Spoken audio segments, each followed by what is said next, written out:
Hey there, I am so very excited today. Today we're going to be talking about managing or being financially prepared for a pandemic. And today I have with me some amazing guests. I have Jody Vetterl, CEO and founder of Beyond the Banks. Hey, Hi, Jody. Tam. Hey, how's it Hey. going? And my next guest is Marissa Balbonici, CEO and founder of Road to Bell. Hey, Marissa. Hey, Tam, how are you? So good. I'm so glad to have both of you. And I'm really excited to have these two ladies because when I first met them a few months ago, when I was interviewing them, they said something really interesting. When everyone was freaking out during the pandemic and really worrying what was going to happen with their jobs and their income, these two ladies said, yeah, well, when the pandemic hit, I wasn't really financially affected. I was already ready for it. And I thought that was interesting. I wanted to ask them how they did that because I know a lot of people are feeling kind of insecure right now with their finances, with what they're going to do. A lot of people are starting businesses or just trying to figure it out. So I thought this would be a really good conversation to have with these two. They're not financial analysis or analysts or accountants or anything else. They are amazing entrepreneurs. They're going to be giving you their experience. And so first of all, I want to start with just a regular question. How did you guys figure out how to become financially secure so that when a pandemic hit, which you didn't know was going to happen, you were all set? Jody, how about you?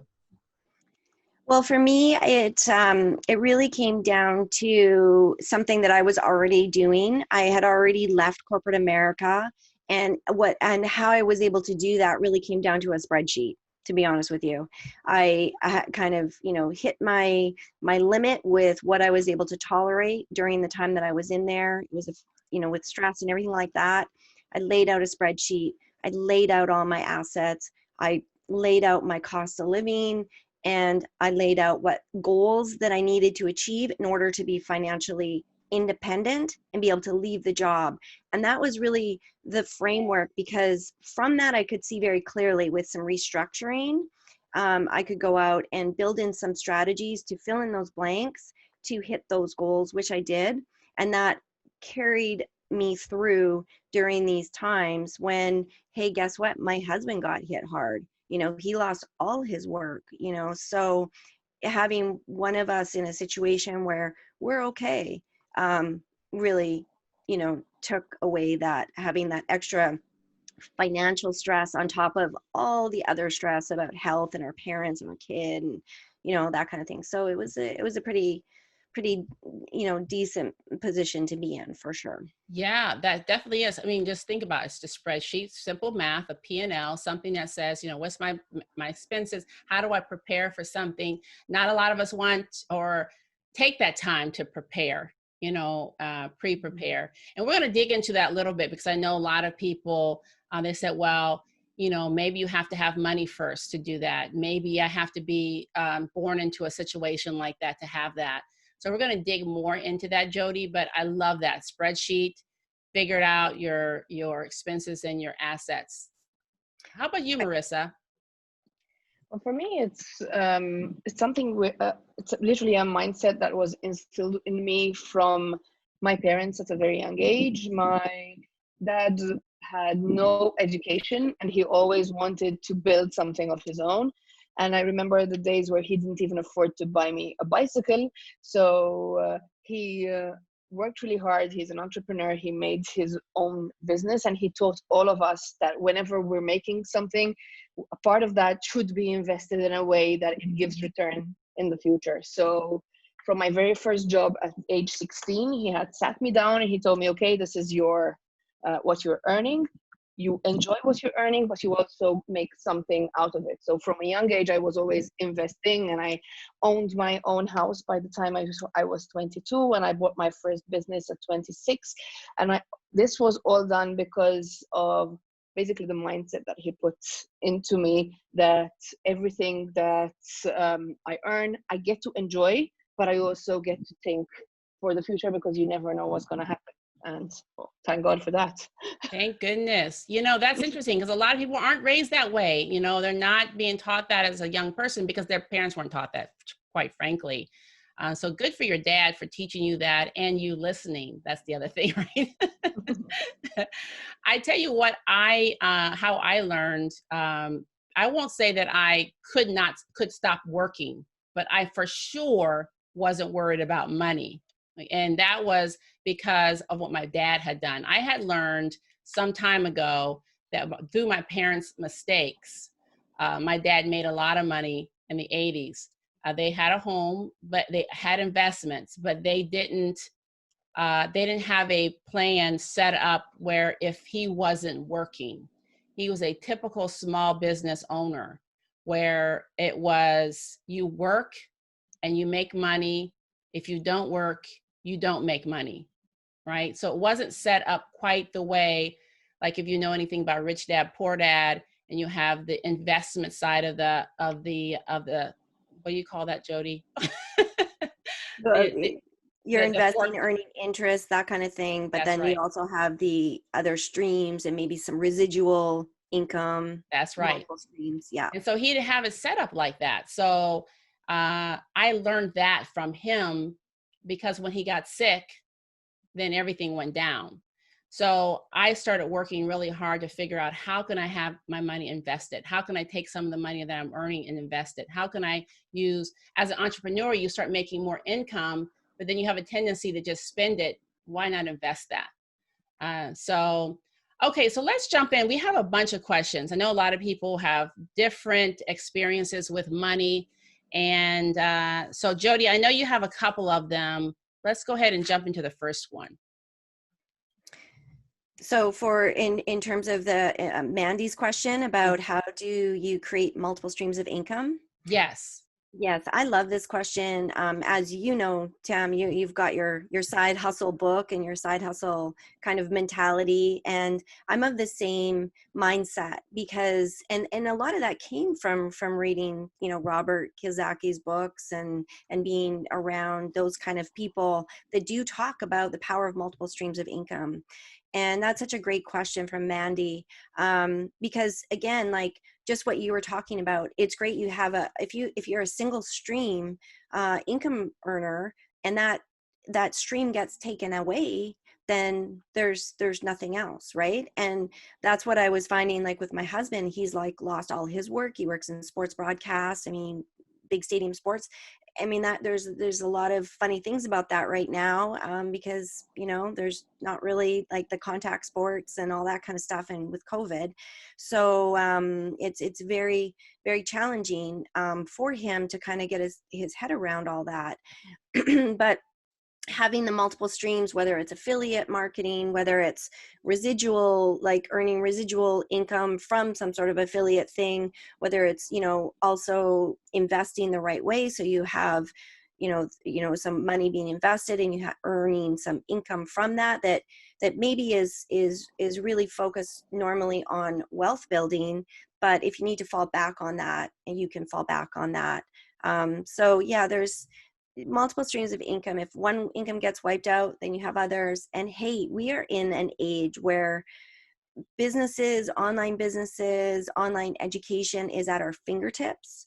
So you just have to really figure out, like, again, you know, get that financial reality check spreadsheet, figure out what your monthly income is and what goals are, and then work backwards and fill in the blanks. And what can I do to earn to, make that $10,000 a month if that's your goal, or 15,000, and then just work backwards from that and with other streams of income. That's a really good tip. Figure out the number and then work backwards from that. If it's 10,000 and say, okay, now that right now I make 3,000, how can I, that's a great question. How can I make 10,000? Not the question, oh, I can't make 10,000. I don't make 10,000. No, that's not the right thing. How can I make $10,000? And I started off with the side hustles. You know, the side hustles is sometimes that's the only way you can kind of make a little extra until you figure it out. So yeah, I love that, Jody. That was a really good one. Marissa Bell, what about you? What do you got? Well, I always had something that I did as a side hustle, but I never really thought of it that way. It was I looked for hobbies that could keep me engaged, but at the same time would be a return on investment. Like I have a diploma in music, so I have played in weddings, I have played at events where I got paid for, and I'm a very artistic person, so I'm also a photographer of the year last year here in Malta. So I do photography of events and so on. And now that I couldn't go out and do these things, what I did was I took some of my photos, I got them up on stock photo sites, and that also got income coming in for people who are creating content. So for me, it always comes from a side of passion, because I'm Mediterranean, so it's, you know, in my blood. We always look for something that lights the fire in us, but at the same time, it was done but with a purpose as well. Yeah, that's good. That's so good. That's another way of saying a side hustle, something that makes you passionate. Something's passionate. It burns a fire in you. I love it. So your next question too is Teresa Bean asked, how to save more and make more. What's the question? What the answer do you think, Marissa? How to save more and make more? Well, with regards to saving more, a few years ago, I figured out that I was spending a lot of money on silly things. Like I didn't feel like preparing my dinner, so I would order takeout and all of this. So I'm very much into stationery, and I got this money tracker where I was tracking what I was spending most of my money on. And much to my shock, most of my money was being spent on food and drinks. So I made a plan around that, a plan that would still get me to enjoy my food and my time with my friends, but at the same time, I wouldn't be spending so much of my money on that. And I still use it till today on a lot of different areas in my life. I track my habits. I see what my least productive ones are. I did find out that I do spend a lot of time on social media lately, which wasted a lot of time from my business, for example. So tracking my habit sort of really helped me save more. And since I was saving more, I had more to invest in different things and thereby also make more, if that makes sense. Yeah, that's great. Do you have a specific app that you use, or do you just use Excel or something like that? No, actually, I have it here. I have, like, literally, it's a physical one. Oh, wow. I ordered for myself. You can order whatever you want in it for the journal, and I write everything down. It just keeps me much more. If it were on the computer, I wouldn't stick to doing it myself. Yeah, very good. I love it. All right, Jody, your next question. Kimberly Loska asked, Mandy Branham asked, how do you increase your self-worth, which will lead to increasing your net worth? You know, that's such a great question. And I know Mandy personally, and I completely know her mentality and where this comes from, because she does create the perfect day. She is very much about that, creating the perfect day. And if something is not fitting into her perfect day, that's bringing down her herself, or her value, and her bringing down her net worth ultimately. Yeah. And I get that, because as I've been going through the process of becoming an entrepreneur, you know, I know that I have sort of you know, a secret sauce, a special something that I can help people find financial independence through my program and my experience with private money lending, and I wanted to, you know, because I'm so passionate about it, I'm like sharing it all over the place. And then I was finding that I wasn't valuing my time. And, you know, I was sharing, and then people weren't taking action. And then I was starting to get frustrated and like, why, you know, like you came to me and wanted to know everything. And I spent this time with you. I poured everything out for you, set everything up. And then you didn't even connect with the people that I connected you with by email, right? And so what ends up happening is you end up sort of getting kind of almost like a feeling of resentment, like, you know, because you're like, why did you take that time from me? And it was really through that process of recognizing that I needed to value myself. I can still share, I can still grow, you know, scale and help many people. But by, you know, by putting a price on it And then it's more reciprocated, right? Because they're coming to me, they're paying something for it, for my time, for my effort, for my energy of building this content, and they're getting something out of it. And it's also a motivator for them. And I know for me, I'm like somebody who's bought a lot of courses. I've done a lot of education in my life. And if I get something for free, you know, I'm maybe less apt to like really go for it. When I pay for something, it's like I'm invested. I want to make this work. I want to get a return on investment for my, you know, for my investment. And I think it was really in myself, like really learning to value that. And when I have, and people book consults with me and stuff like that, I need them, you know, want them to show up, because that's just taking away time from my kid. And I value my time with my 5-year-old. So yeah, it's definitely, I don't know how you necessarily price it, but you know, you can blend it in with your Excel spreadsheet and your goals, and really take a look at how you value your time. Yeah. I think that's really important. I love your answer. I was talking to another girl about customer service. It took me a while to learn this, but time, I try to value people's time. I try to be on time. I try to make sure that they are fully prepared for our time together. And that is showing respect for them, right? But it's also showing respect for me, because that's an expectation of my time.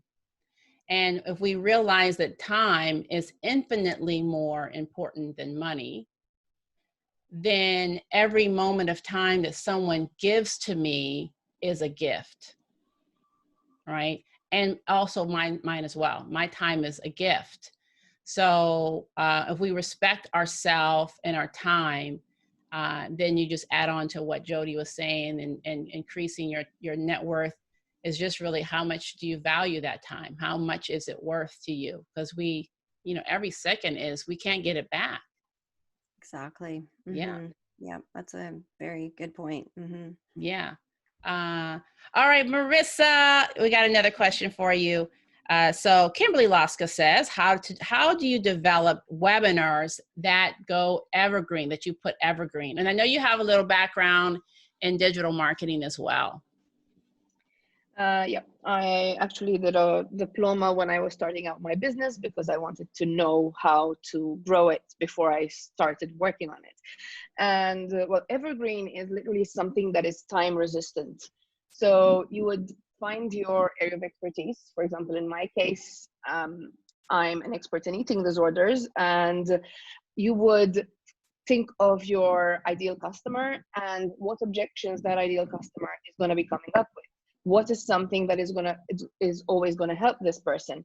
And when you do that, you want to create something like how-to guides, or a quick guide to, for example, one that I created and I'm still using a lot, and I've actually got an ebook out of it, and I'm doing a lot out of this webinar, is how to raise healthy eaters as a parent. So how to raise your children as healthy eaters. This is something that's always going to be important to whoever is a parent, and we're always going to have moms and dads around who have this question about. You want to avoid mentioning products. You want to avoid mentioning particular things that are going on in the world, because if you focus something around, let's say, the pandemic, and 2 years from now, it's long gone, that content is no longer going to be used.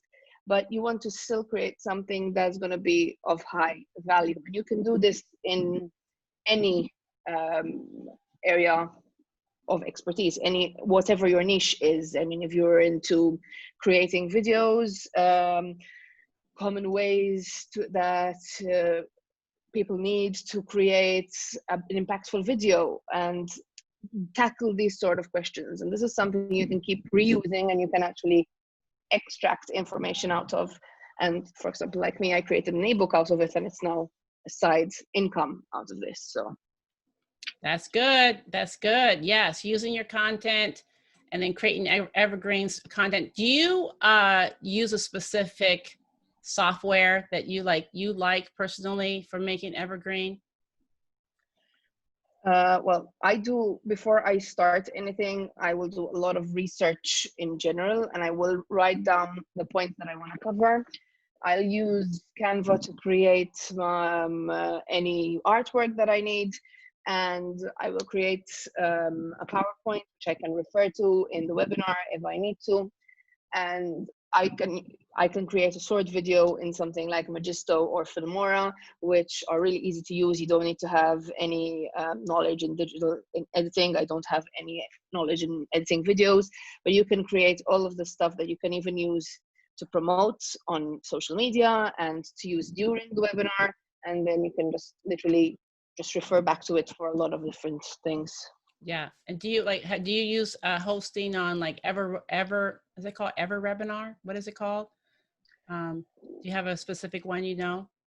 You know, what I've done is when I've done webinars, I've done them on Zoom webinar. Oh, Zoom webinar. Okay. I've recorded them, and now they are available on my Kajabi. And Gotcha. at the moment, I'm using one of my webinars in a funnel of mine, and is given for free to anyone who is interested in working with me as a product. Awesome. Awesome. Very good. All right, Jody, we're going to get you one more question. And the question is, if the 5 people you hang around are in your network and your network equals your net worth, then how do you determine who to have in your circle that increases your net worth? You know, I love this question. Again, it's a Mandy question, so that makes sense to me. And yeah, you know, it's you know, we have the people that we have around us, you know, family and you know, maybe even some like long-term friends and stuff like that, and that's great, and we don't need to end those relationships or anything like that. But it's really powerful to have a circle of like-minded people, and my circle of like-minded people are people like the women from your book series, Women Who Boss Up, collaborating with women who are out there doing the entrepreneur thing, that are driven, that are just like showing up and like learn, doing whatever they need to do, and to be able to like all be able to like, I know that if I'm having a down day where I'm kind of like, you know, I'm not feeling like I'm not believing in myself for some reason, I pick up the phone and I talk to one of those women, or maybe 2, and I'm just like, I'm having a rough day, you know, and we do that for each other. And that's why I love being part of this collaborative, because it's just like a whole pool of like awesome women who are super women, really doing these, you know, doing the kids, doing the family thing, just trying to manage it all. And I think that we need that. It's really important to surround yourself just to kind of balance it out, right? So Yeah.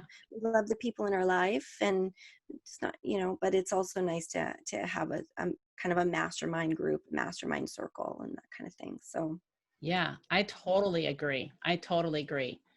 All right. And Marissa, here's your last question. How do you get attention from Facebook visitors?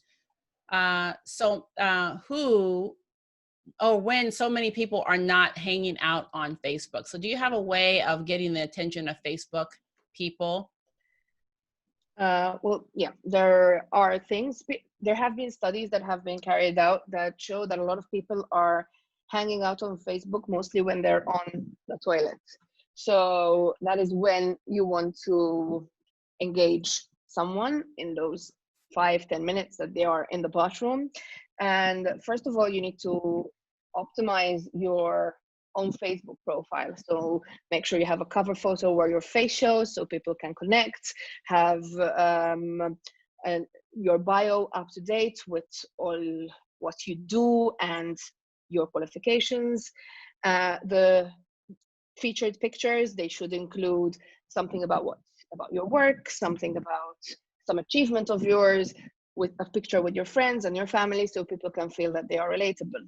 And you shouldn't be posting every day and a huge amount of time, because you're going to be bothering people. So you do post, you find the best time that for your audience to post. For example, here in Malta, I would generally post around 4 p.m. and you would post a role model post, so something that places you in as an expert. You would post a question, an engaging question. For example, a few weeks ago, I posted a question asking if someone were to give you a book, and once you opened it, you realized it was about your life, would you read it till the end? And I had over 200 people reply. Wow. And when people are replying, you don't reply to their question, to their comment immediately. You leave a few hours pass by so that you keep engaging the algorithm, and it keeps showing up on people's feeds at different times when they are on the toilet. Facebook. And then, of course, there's video content. Now, something that's very well known is that when people are on the toilet, they're going to watch a video, but they're going to watch it without sound. So if you're going to put up a video, make sure that it's got subtitles so people can watch it and read it whilst they're on the bathroom, because generally they don't have their AirPods in and they don't want to show everyone that they're listening to Facebook in the bathroom. And actually those kind of videos get most shares and most impressions. And of course, keep your content interesting and funny, and try not to do any crazy like racist rants or homosexual anti-homosexual rants or whatever, because that was going to get you like blacklisted from everyone. So. Very good. Very good. Well, you guys did a great job with all of these questions. And now we're just going to talk about, how we take care of ourselves. It's just this year I didn't get a chance to do my annual retreat in Bali. So, and I always look forward to that as a time to celebrate us and take a little bit of time to give back and fill our cups and get our retreat on, our massages on. So I want to find out from you lovely ladies, what do you do for self-care? Jody, what about you? Well, for me, I have a love of yoga and meditation. And, I've kind of gone through a little bit of a busy / rough period, just trying to build a lot of content, been really under the gun. And, having my son home, not in school right now. So the self-care thing is slipped away a bit. And it's always good to have a reminder of that, like my back is out right now in a bad way. And so I have all the tools because I've done, years of yoga. I've done years of all of this stuff to get myself sorted back again. And so last night when I was hardly able to move, I reached out to the Pilates studio that I go to, because I know I still have some sessions with them, and just, kind of like, okay, I need to be proactive. Like, this is at a point where this is not good. So bringing that back and going and leaning back on what we already know and just bringing that forward in our life is so key. And I'm at a point where I'm doing that now. It's time for time. sure. Marissa, what about you? Well, the one thing that always helps me relax is lifting heavy weights whilst listening to like hard rock music. So literally going to the gym, putting on my beats and just staying there, and that's always been my escape and my relief. In fact, I suffered a bit. The one thing that I suffered with through COVID was the fact that the gym was closed. And I did buy weights for home, but for some reason, the fact that I wasn't going there and I wasn't getting myself out of the environment, I was really demotivated. Thank God, once the country started opening up, I found a lovely open space where I could take my weights and I could take my headphones and I could still do that. And now I'm back to it 4 to 5 times a week, and I'm feeling a lot better. Even my energy can be felt that it's a lot higher. So self-care is really, really important, because without it, nothing else functions in our life. That's right. That's right. Well, I have just enjoyed both of you. This has been really good. And I'm sure that whoever's listening and watching this is going to get something out of it. So many tips. I got some tips. There's spreadsheets. You have so many ideas. So I would love to hear your comments. So definitely give us some of your comments and your feedback. And definitely stay tuned. We have a new book coming out. 15 of us have put together a book called Women Who Boss Up. So look for that coming out really soon. Thank you, ladies, and have an amazing rest of your day. Thanks, Tam. Thanks, Marissa. Thank you. It was really nice meeting you both. Yeah.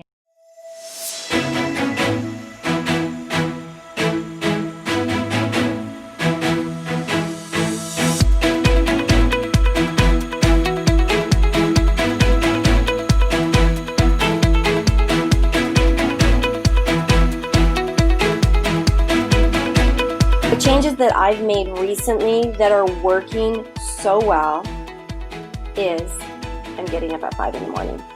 Yes, 5 a.m. club, I have joined it. It is the only time that I have where I can feel like I can take care of myself.